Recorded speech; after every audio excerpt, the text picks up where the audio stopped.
Dalam rangka peringatan Hari Jadi Donor Darah Sedunia serta Hari Jadi Relawan INH ke-6 tahun, Relawan International Networking for Humanitarian atau INH bersama PMI menggelar donor darah serentak di 14 kota kabupaten se-Indonesia.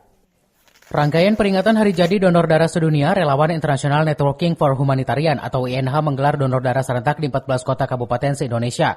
Salah satunya di kantor pusat INH Kabupaten Bogor, dalam upaya membantu masyarakat akan ketersediaan stok darah di wilayah. Presiden Direktur Relawan INH Lukmanul Hakim mengatakan dalam rangka Bulan Donor Darah Internasional sekaligus Hari Jadi Relawan INH yang ke-6 tahun, sedikitnya 70 kantong darah disiapkan pihak UTD PMI Kabupaten Bogor dan para pendonor dari karyawan, relawan kemanusiaan INH, serta masyarakat sekitar. Hari ini adalah bulannya ulang tahun INH yang ke-6. Pada hari ini kami melakukan kegiatan donor darah, di mana di bulan ini pula adalah hari kita memperingati Hari Donor Darah Internasional, Bulan Darah Internasional.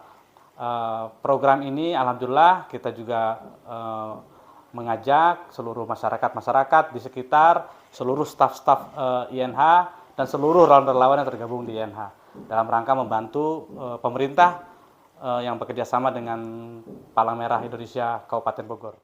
Gimana perasaannya?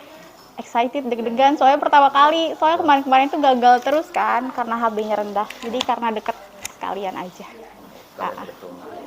Gimana senangnya?